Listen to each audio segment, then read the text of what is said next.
Hello, everybody, and welcome to the TEACHERCAST Educational Broadcasting Network. My name is Jeff Bradbury. Thank you so much for joining us today and making TEACHERCAST your home for professional development. Today, we're going to be talking all about professional development itself and what makes great professional development and how we can certainly have a whole bunch of stuff going on.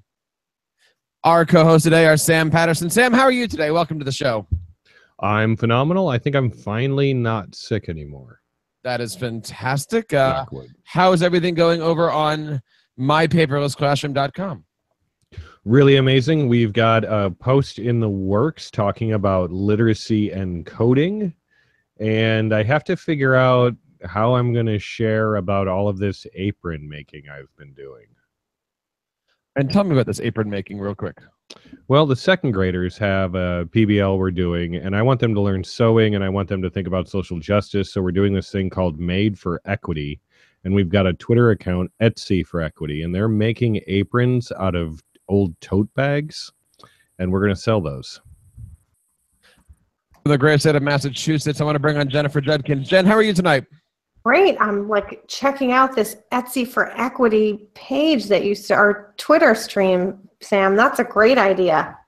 Right. And the kids made the graphics on the first day. And once we get some aprons made, we'll be able to have a station set up where they're going to create listings. The first apron they make, they get to take home. The rest go on the website. We sell them. We give the money to groups that support equity and social justice. It's a great idea. Love it. That is pretty cool. Jen, how's everything on teachingforward.net?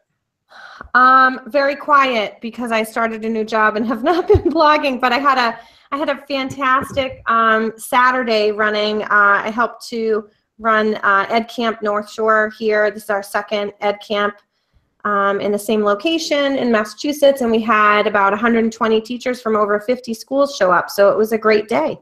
That is pretty awesome. Josh, how are you tonight? Josh is doing just fine, Jeff. And tell me what's going on in your neck of the woods. We are in week 3 of school and excited to try out our first Desmos lesson this year in algebra.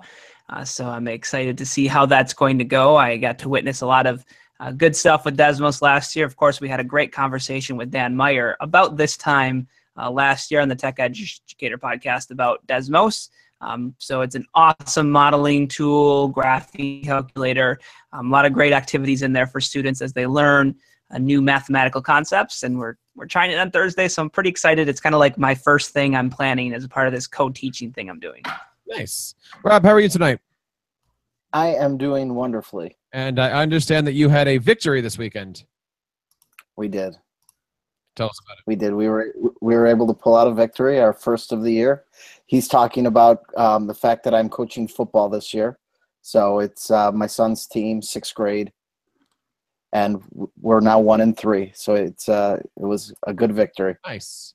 So tonight we're talking all about professional learning. Of course, we are live here on the TechEducator Podcast as we are every single Tuesday at 8:00 p.m. Eastern on TEACHERCAST.tv. There's, of course, several great ways that you can be a part of this and all of our shows. You can find us online on Twitter at TEACHERCAST. Leave us a voice message over at TEACHERCAST.net/voicemail. Email us at feedback@teachercast.net. And, of course, subscribe to this and all of our shows over on teachercast.net/audio and teachercast.net/video. Now, I got to tell you, today I went to a fantastic workshop, and today we were talking all about what makes great professional development and how to provide professional development for adults versus giving a lesson to our students. And the first thing that we talked about today was the question of what is the difference between professional development and professional learning. Is there a difference, guys? One is done to you, and one is when you do. What do you mean? It is professional development is generally done to you, and professional learning is something where you have a lot more agency. Like, you go to a professional development to be professionally developed. You are the object of that entire experience, usually typified by a one-to-many lecture format. Whereas professional learning, you are the subject who is doing the learning. And that usually, in my mind, is a much more varied approach. What do you guys think? Sam kind of came close to where we were today. I don't think there's a right or wrong answer for this. Jen, what do you think? There actually is. It's grammar, Jeff. I'm sorry. Go ahead. Are you setting up everything today? I'm just saying that, we like to pretend that we live in a world of infinite possibilities where everything is a little bit right and everything is a little bit wrong, but that's just not the case. I mean, we could argue about the Oxford comma if you want something that's pretending to have some flexibility in it. But, professional development and professional learning, I'm sorry. I'll be quiet now. And what do you think? I think Sam said it very well. All prior to the grammar arguments, I was in total agreement with where he was coming from. And then after that, it was just amusing. Rob, as somebody who is in the administrator role right now, what do you see? Do you encourage your teachers to get professional development, or do you encourage your teachers to be professional learners? Well, for me, it's, I agree completely with Sam. Development is something that is done to teachers. It's not, they have no agency in that process. I really want my teachers to take ownership of their learning. This summer, we had 5 teachers at our school who went and became Google Level 1 certified. That to me was more professional learning. The door was there, they took it, it wasn't something they chose to go. There is a difference between pedagogy and andragogy. When we're working with adults, that idea that they have to really have the choice to choose things that really excite them. And I think that that's one of the big differences, is giving them that opportunity. So when we're looking as tech coaches and we are looking as principals or higher level administrators, and we're looking at finding the topics that are right for our staff, generally we have 2 different options. We have the options that have to happen. You have to take these courses, you have to get these kinds of trainings, and then there's the optional trainings. What have you guys found is the difference between creating a course as a trainer for something that teachers have to get and creating a course that teachers might elect to get? Is there a difference in creating your courses based off of what the topic is? I find that when I talk with, because I do a lot of training as a consultant with other districts, and then of course in my own district, and I have found that it's not uncommon for administrators to say, well, these are the things we want the workshop to be about, because this is what we want teachers to learn. And I find that that's good information, but it needs to be the workshop idea needs to focus around things that matter to teachers, and then those pieces can be embedded in the learning. And I think you can still accomplish the goals that you might set for, okay, we're looking for teachers to have a similar basis of knowledge around certain tools, but it's not the kind of thing that will bring them into a class. So I think it can't be underemphasized, the importance of making sure that it sounds like it has application into their classrooms, and that the workshop is focused around things that matter to them, and that even things like the title and the description sound interesting, because I think whenever we force teachers to learn things, that they're coming in already feeling annoyed about being there, and we're not going to make any progress in those kinds of formats. Sam, how do you feel? I know you create PD for your school, or have created PD for your schools. Is there a difference between creating something for adults that they have to do, something for adults that they want to do, and how does that differ from what you work with students? Because there are some lessons you have to do, and there's some lessons like, hey, let's make an apron, and that might be something fun. Well, I think that really with my kids and any adult sessions I lead, I'm always trying to find a way to get them doing something active that can serve as a basis for the conversation we're having. So, it's important to build a lot of choice points in, even if it's required. But there's some stuff, like my school has gone to online trainings for a bunch of stuff because, frankly, it's really, really dull. And there is an online training available, and everybody just has to be familiar with certain policies. So they make you watch them all together, and they time you, and you do that. And that's okay, but I'd never do that to my kids. I hate that option. It's something that I've sat through. Perfect example is getting ready for testing. You're supposed to watch some videos to make sure you know what's going on. And I don't know why we grab our teachers, we shove them into a room, and then we say, okay, we're going to all watch this video, and then we can check it off. Well, you know, we've gotten that skill, right? And you can say about adults, well, you have the skill of sitting still and being bored and paying attention and making notes and learning a thing. So we want you to exercise that skill now. Whereas with our students, we do a lot more work to think, well, how can I get you to really internalize this concept by putting you through an experience that prepares your mind to do something with this information, right? Because some of the trainings I receive, I'm not convinced that anybody but an insurance company has an investment in me completing that training.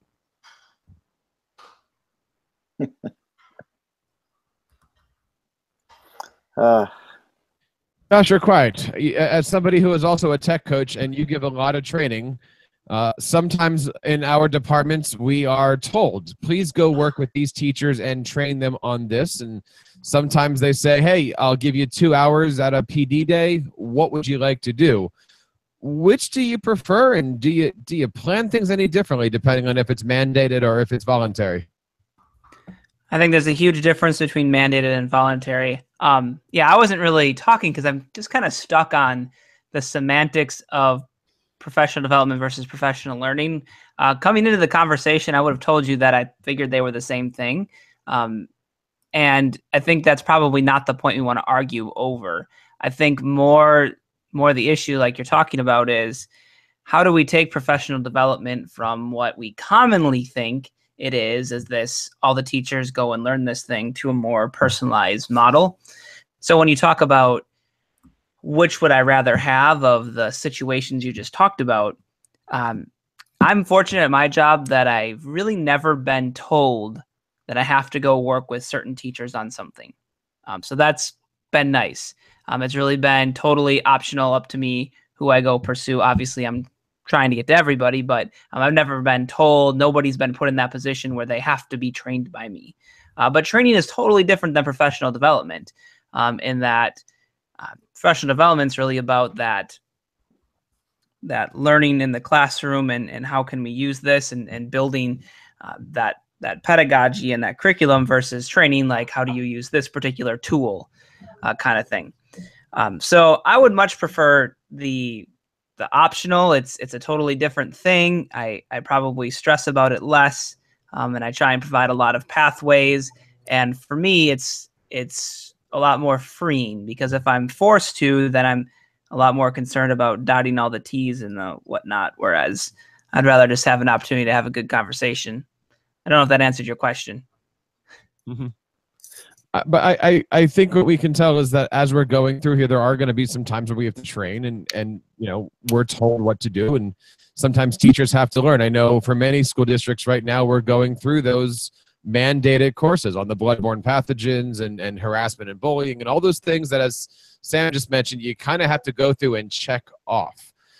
Sam, have you ever needed to create an online course? And if so, is that any different taking it or giving it than it is if you were to do it in a group situation with other people around? You know, it's been a long time since I created online content, but it's definitely different. And it really depends on what you're trying to do, right? If I was creating an online course to help inspire teachers to make great videos, that's one thing. But if we're talking about a training topic that is, you know, mandated one way or another, and we need accountability measures, then you have to bring in some different mechanisms. And I know there's kind of new platforms for that all the time. So if I was going to create any of those now, I'd really want to look into some of the more advanced platforms that are out there for building those and having some sort of accountability in place. I think it would take more than just a Google form. Now, Jen, in your position, are you in charge of professional development, or do you work with the professional development givers? So we have a separate, an actual position in our district now that I'm in a much larger district that coordinates professional development and runs. There's a huge professional development program in my new district of Lexington. They have a really amazing program that is mostly homegrown. So a lot of my staff, and myself included, provide professional development through that. But it's coordinated by, we have a dedicated position, but I work very closely with them because there's a lot of technology related professional development needs that we're trying to meet for the teachers in the district. One of the topics that we hit today was the conversation around what do you do if you're trying to create a professional development session and you find that one teacher that just doesn't want to be there, or puts up a fight, or walks in and says, hey, you know everything, teach me something, and really puts up that stonewall, prove to me why you're awesome kind of a thing. What have you guys done with teachers like that? When you just know that teacher is not wanting to be there, going to put up a problem, and you have to get through the next 2 or 3 hours worth of content. How do you handle colleagues that aren't being as professional as they need to be? So I can speak to that a little bit. Usually I address it head on, Jeff, because I feel like one of the things that needs to happen is I think there needs to be an acknowledgement that people are in different levels in the room. And so I try to say very early on, like, listen, we're all professionals here. I'm going to assume that you're using your time in the best way possible for you. And so as I float around the room and we're talking through things and you're trying things out, you're going to be where you need to be. And I'm moving about the room just to make sure that no one's getting lost and that sort of thing. So if someone is, if I'm covering a topic that someone's comfortable with and that someone in the room wants to check their email, there's no judgment, and I'm not looking to catch them in the act of doing the wrong thing. And that usually helps to kind of bring the temperature down in the room when people feel like, well, I was told to come here and I feel like I know some of this stuff. And people very quickly realize that I think that you can address multiple levels of learners in the room in a lot of different ways. And I try to do that in any PD that I offer. And so usually people will leave a session saying, gee, I thought I didn't have anything to learn, but you really pointed out a lot of things that were new to me. So I think that's one of the things, is acknowledging that people are at different levels, and that the professionals in the room will use their time in a way that's best suited for them can be one strategy that's helpful. Mm-hmm. Rob, what have you come across? Because, as a new assistant principal, as a former tech coach, have you had those situations where your whole job in that 2-hour session is to make everybody in the room happy, but internally you're really trying to win over that one person? But I'm really not. Because that person has the choice when they're forced to come to participate, to engage. And if it's not something that they are going to participate and engage in, I'm really focused on the other 30 people that are there, that are focusing and engaging in the conversation. Now, by doing that, sometimes they do come around and they participate. They do get involved. But I'm not going to worry if you're checking your email, if you're doing, because we can't control an adult. We're going to try and get them involved, but at the end of the day, my job is to support that feel that they're going to get something out of it. If I talk about something and that teacher goes into that session with the idea that this isn't for them, they're not going to get anything out of it, yeah, I might hope that they would get something out of it. But I have another 30 teachers in the room that I'm really like, that they're engaged, they're wanting to get something out of that. So I don't know if that makes sense, but I'm not going to let one person determine the outcome.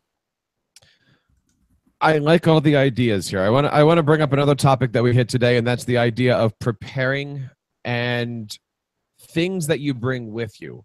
You know, it is 2017, almost 2018 here. When you guys present or when you guys put together your presentations, big group, small group, I'm assuming that everybody here provides things in digital form, whether it be your handouts, whether it be worksheets, whether it be whatever. Is there a need to be printing out papers or printing out folders for people as they walk in? Do you have stuff like that ready just in case they need it? What is your opinion on creating all these manipulatives or worksheets or, you know, just packets of information that you're going to use? Should we be having it in our hand? Should we be having it in on our computers? So, well, it totally go ahead, Josh. depends on the situation. I mean, it's really what it calls for. I think in the realm that most of us are involved in, we're doing professional development, professional learning, whatever you want to call it, around technology tools that are going to be utilizing technology. So in that case, I don't provide a lot of printed stuff because a link can be updated, it can be shared much more easily, and who needs more printed stuff? Now, there are cases where that's good and nice to have that. I've never run, trying to think now, I don't want to say something that's not true, but I don't really think I've ever really run a workshop in which I've given a handout to people. So that to me is kind of a very minor thing. I always have resources. I think even when I don't even spend much time in a slideshow, I still put together one with screenshots and things like that. So it goes through everything that I'm demoing. If I'm going through like how to set up a merge with Autocrat, I'll have a slideshow that goes with that. But if I'm doing a session, I'm going through that live with people. I'm not thumbing through the screenshots. We're digging right in. Josh, do you make up one slide deck to give out to everybody? I know for myself, sometimes I'll make up a slide deck for my presentation, and then I'll make up a slide deck maybe with even double the slides that has all the inner talking points, all the inner links that I might go through, but I don't want to be flipping through that on the board during a presentation. It's always been just one for me because that's about as much as I can handle. I'm super impatient and a huge procrastinator, so there's no way I'd be getting to get two done. Sam, what about you? What's your philosophy? And obviously, when you do your presenting, you bring props, you bring a puppet, you bring cloth, you bring stuff. How much? Over the summer, I gave a keynote address at the International Literacy Association, and it was about my journey teaching and finding fun in the classroom. And they wanted the slide deck a week ahead of time, and it was really jarring for me to like deliver a slide deck a week ahead of time. And I didn't, when I gave them the slide deck, I gave it to them, and I thought, you know, I really hate my presentation. And in between the time that I gave them the slide deck and I got there, I rewrote everything but kept the same slide deck. I went from having just a standard guy on a stage talking setup to having 7 different puppets I was interacting with, doing all of this much more complex than I ever would have guessed. Quick change stuff with my hands on screen, on stage as I was talking, and there wasn't even a podium. So, you know, I've worked in a lot of different situations, Jeff. I've done presentations that I make up the day of. Most recently with my school, we've been doing some very produced presentations about design thinking with puppets, and we had an 8-page color handout with like a puppet pattern in the middle of the handout. It was like 11 by 17 that we actually had professionally printed and whatnot. And that was more than I'd ever done. But when my school was like, oh, you're going to South by Southwest, let's do it this way, I said, okay. But I've seen your slides, Sam. Sometimes they are rather minimal. If I came to one of your presentations and I wanted to learn more, do you always have a website or an Evernote doc or something that you can always give out, or you provide the URL to? Yeah, there's always a resource website. Like even for that one with the 8-page handout, there was a website that had I think 12 different videos and 3 different web page links on it. And we just put that together on a URL for whatever it is. You know, we'll use Bitly or attach it to the school web page or something like that. Jen, what do you think? Because I know you do a lot of presenting for yourself. You do it for your school. Do you treat each of those situations the same, or do you have different things that you might do for your school teachers versus teaching at an ISTE or at a larger conference? So in every conference that I do, I create a Google Doc that typically is packed with hyperlinks and other things. So it's the jumping off point to all the resources associated for that session. So I have a really, specific format that I follow. I have a template that I just copy each time, and I have the short link at the top. And then I have, like, typically I might even have the schedule of the day if it's a whole day thing, or I kind of break things out by section. And then we were talking earlier about like slideshows or printing things. I don't do slideshows typically for workshops because it's a very hands-on kind of situation, but for a conference presentation, I would almost always have a slideshow because I like to plan for all possible scenarios, including screenshots if the wireless goes down for something like that. I actually do sometimes print paper versions of things, and it really depends on the audience that I know I'm going to be doing a training with. So I find that beginner audiences and people that are like in administrative assistant roles, for example, they tend to really like to have a piece of paper to make notes to themselves on. And that's why whenever I do that Google Doc, I always have the short link posted at the very top of the document, so they can always, if they're looking at the paper, they can always type in the link, and get back to the digital version. And I explain to them, as we've pointed out in this conversation, that the digital version of the document is always going to have the most information and be the most recent. Jen brings up a point, and this is something that happened over the weekend at a conference I was at. You get to the conference, you get into your room, and then you find out that there's no Wi-Fi. What do you do? Sam, obviously for your presentations, you just bring out the puppets and you just turn it into a hands-on workshop. But yeah, how far do we go down the rabbit hole? Google Docs, Google Slides obviously has an offline version. Sometimes, at least in the case of this weekend, no Wi-Fi and you're on a machine that is part of the school, and it's already, you can't put your own machine there. Sometimes you're stuck. What experiences have you guys had with, the Wi-Fi is broken, but I have to perform?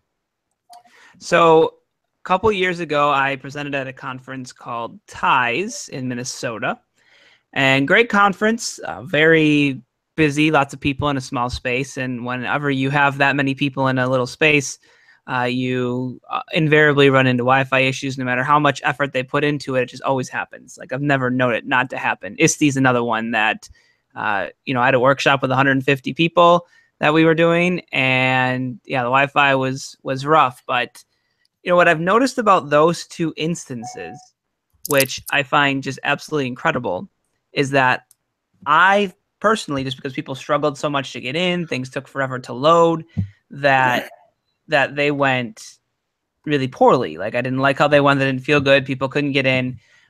And we just kind of show must go on. I tell people kind of where we're going with it. And, at the end, I walk through it all and bring it all together and do a little more of that than I normally do in a session. Because this happened in really interactive sessions where I'm not doing a lot of presenting from the front. But there were so many people who went and took and did that activity from the sessions, more so from that than I've heard at any other time I've done it. So to me, it was kind of interesting that when I felt it went poorly and the Wi-Fi wasn't working, that was the time that people really liked it. They or didn't like it, but saw the value and took it and ran with it, which is really interesting. So I don't know. I've had it happen. It's not fun. I've never personally lost my Wi-Fi, so that would be a different story. But I've had sessions where the participants can't get in, and it's rough. And we soldier on and we ad lib and we figure it out as we go. Peggy in our chat box brings up the conversation of one time at a presentation, she had to download something in order to start the hands-on workshop, and then the Wi-Fi went down, and it took her 30 minutes to download something. You kind of always have to be prepared for this. I don't know if that means showing up to a presentation with a bunch of thumb drives just as a backup plan. But sometimes when you're working on a 2 or 3 hour hands-on workshop and there's no Wi-Fi, you got to do something, right? Yeah, that's what I was going to say, Jeff. I've always just taken my presentation, thrown it on a flash drive as a what if, worst case scenario, just because it can happen. I mean, I know it's it's rarer now, but even at a big conference, you never know if the Wi-Fi is going to go. As far as working with my teachers, I do have them use a lot of digital because I want them to get more proficient with it. So I'm intentional to have them go to their Google Drive and have them use folders and have them use different things. But at the same time, I have many practitioners that still love a cheat sheet. So it's something that you have to, you really, if you know, when working with your staff, you have to know the people you're working with. At a conference, it's a little different, I think. How so? I think that many times, not always, there's a different level of proficiency that you know could be coming in the room. So you plan for, well, if I have this group of people coming in, this is where it could go. And if I don't, if I have a group that's, I always say it's like a scale, and everybody's on the scale, but you're either at the lower end, at the middle end, the higher end, and you have to, as a presenter, gauge where is the room and where can you go. Does that make sense? It does. It does, especially when you're looking at this. You know, I think one of the big things about it being a presenter is knowing how to size up your room, whether that be your peers in your school district or an ISTE crowd or an EdCamp crowd or even people that you know. And look, your session could be dying. It's time to take a break. It's time to move on. It's time to make a left turn. We, of course, want to know what you guys are doing. We are looking over here on the chat box, and Peggy's got some great ideas. And I see Katie just signed up. Let's see. Katie's mentioning that in her training, she did not get paper trainings and everything was a digital resource. I absolutely love that. Jen, let me ask you, because I know you make up a lot of digital resources. Is there a difference between making up a slides resource versus a docs resource, or even putting everything on a Google site or something to that, like a website type thing? Do you see any difference or any value in doing one versus the other, or is it just personal preference? It's probably personal preference. I prefer to use Google Docs typically, and then I link those on a site. Like, so I don't make a bunch of different sites. I have my site that I blog on, and then I have resources there. And when it's something that is a conference, I typically will have like a sub page off of the website where I link all of those conference resources, but it's always a Google document. And then if I have a presentation that goes with that, I'll link it from, I'll have a hyperlink on that Google document. And I just feel like Google Docs is a little easier for most people to look through instead of tabbing through all these slides, looking for the thing that you're trying to see. And that I typically put in links to tutorial videos or cheat sheets or other things, because I think that, like Rob said, everyone's going to learn a little bit differently. So some teachers have different preferences for if they want cheat sheets or videos or something that is something they can print and look at next to their computer. So I try to have different formats available when I can. So I thought before leaving here, we could do a quick game. And how many of you guys have ever had sleepovers at night and played the game Never Have I Ever? Oh, I'm foggy on the rules, Jeff. I'm going to need a refresher. So one of the things that we ended up with this is we had a discussion on actually it's a pretty good article here, written a few years ago called The Never Evers of Workshop Facilitation.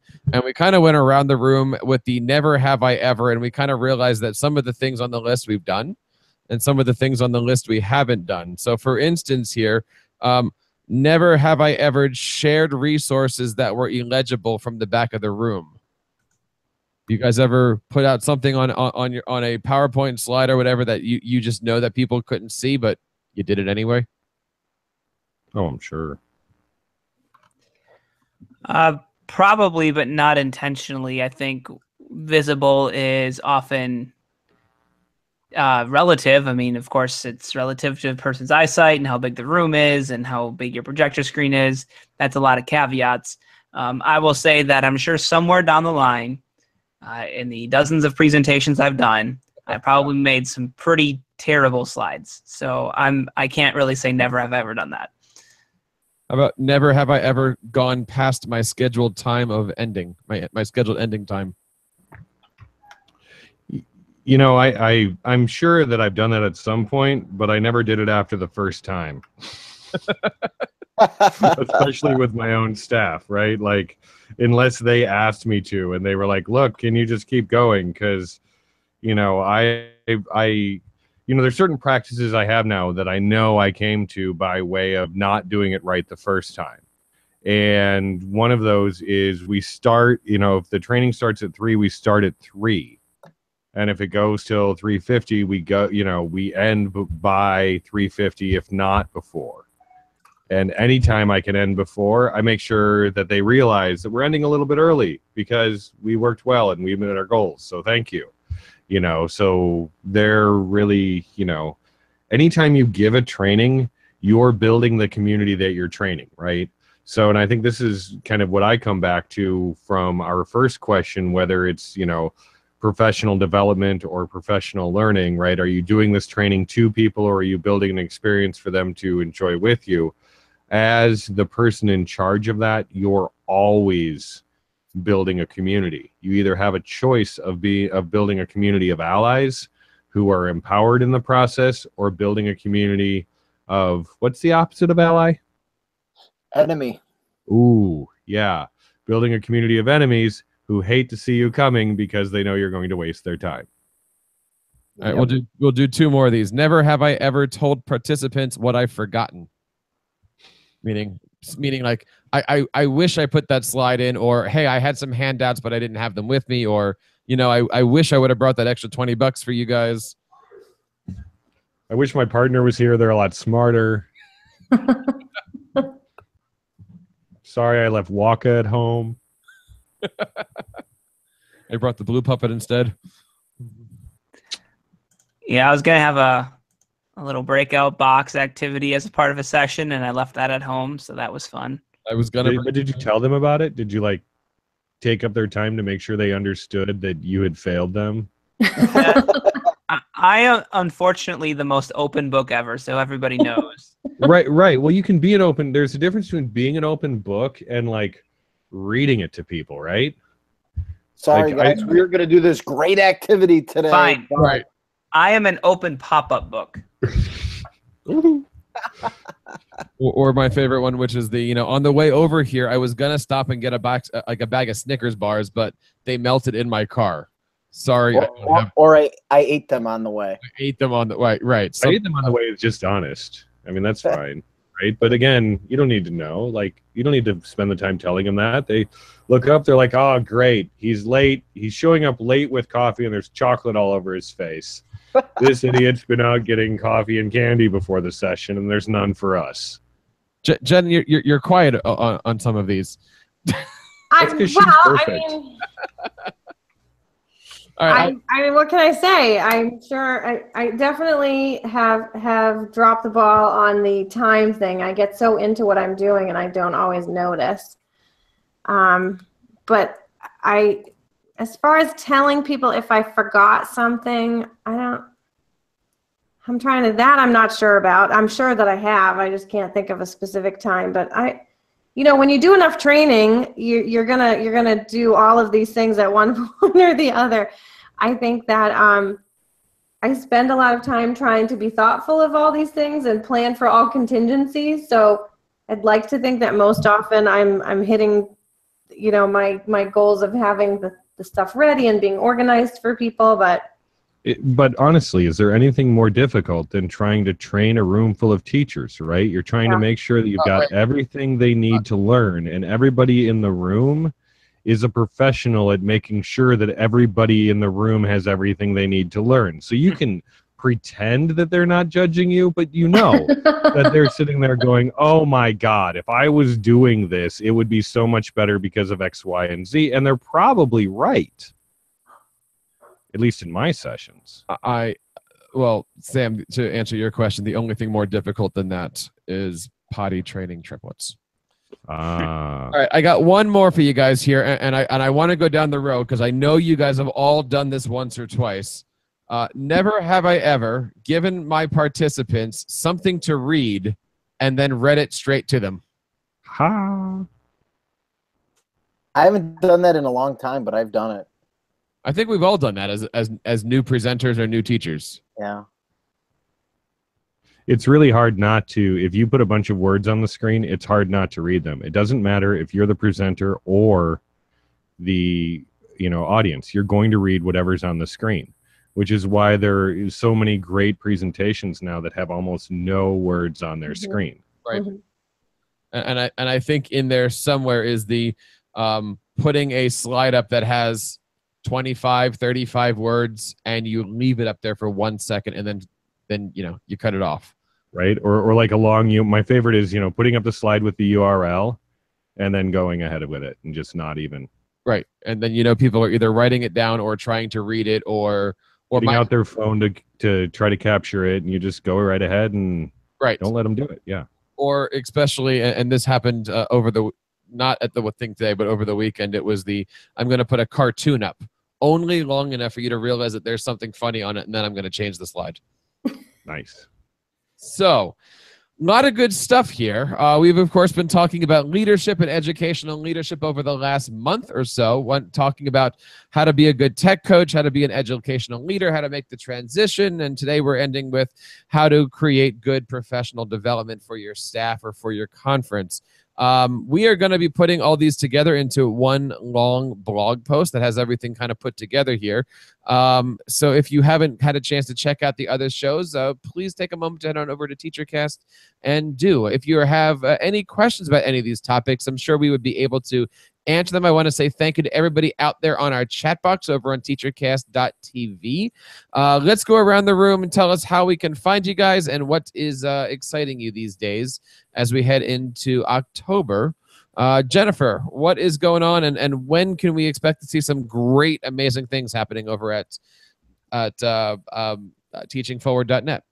Yes, I almost forgot what it was called too, Jeff, because I haven't been there myself in about 4 weeks because I have this new job that's consuming all my time, but I really love my new job and the people that I'm working with. I was working on a blog post and trying to generate some infographics to share out about why ed camps are such a great place for teachers to learn together. So I think that's coming up because I need to refresh the front page. So I will have that coming up soon. What do you make your infographics on? I was checking out a couple options, but I'll probably I like Canva, so I might just use that. But I was playing around with the Infogram also. Nice. Josh, how about yourself? Let's see here. We have a nice little trip to Seattle coming up at the end of the month. I'll be presenting at a Apps Events Google Summit out there, so I'm pretty excited about that. I'll get a chance to talk about googly stuff. I'll also get a chance to talk about TEDx. So I'm pretty excited to share those things with some Washington educators. Josh, did the TEDx program, did that open up its doors again over the summertime, or did that not happen? I might have missed it. Are you talking about the TEDx Innovative or TED Innovative Educator thing? Yeah, did I miss that? Did that I didn't see anything about that. Okay. They only did 2 cohorts of that I remember, 2, maybe 3. But I haven't seen anything recently about that. Thankfully, you don't have to be one of those to do a TEDx event. You just have to be willing to do a TEDx event to do one. Rob, how can we find you? On the gridiron or off? Rob Pennington 9 at Twitter. And one of the things that has been exciting me lately is we've really been starting to look at, we have some data that shows, talks about the digital divide and how we're trying to come up with some creative ideas to close that and to support our population without internet at home. So that's something that we're really looking into as a district and as a school. I think it's great work, and it's going to be fascinating. And Sam, I've been seeing these aprons. I've been hearing about these aprons. When are we going to be doing the Apron podcast? You know, I think it's going to be pretty soon, because frankly, they're awesome, and they solve like real problems in teachers' lives. What's going to happen, the second graders are almost through their first round of sewing. Now, I want you to imagine I have 22 second graders and 4 sewing machines. Uh-oh. And they all have their own individual seam rippers. So they're ripping apart these tote bags. Thank goodness I have like 3 other co-teachers that I can pull in, because literally while I'm training about 4 of them at a time on the sewing machines, they're teaching everybody else something else. And we're doing it in rotations. And once they've got the skill, it can become a station. So I'm still learning a lot about creating a workshop classroom and helping young kids get good technical skills. So it's a great learning curve for me. But I'm thinking sometime in the next couple of weeks, we're going to have teachers visit our classroom and talk about what they need in an apron to help inform the second round of building what the kids embark on. That sounds like a pretty fantastic project that you're working on. And also want to share that we have another project that Sam and I have been working on. We are doing our TeacherCast Best in Class program. We've had bunch of ed tech companies over the summertime. We had a chance to check out their great products, and we have a brand new TeacherCast certification. We're going to be putting all those together this week, Sam, and putting it out hopefully early next week. Big blog post on some of the great STEM technology that is out there. So check that out over at TechEducator.net. Next week, we are back here live on Tuesday, September 26th. We're going to be talking all about team drives versus everything else. Jen, this was a topic that you had suggested. Have you had a chance to look at team drives and all the great things they can do for a school district or classroom department? Yes, we have been using them in my new district, and I'd love to have a conversation with others and hear more about pluses and minuses for team drives, because I think that it's worth a conversation about when they work well and when maybe it might be better to use a standard shared Google Drive folder. So I think it'd be a good conversation. Do you have a cheat sheet on this yet? Jeff, I am barely sleeping right now. There is no cheat sheet in the works.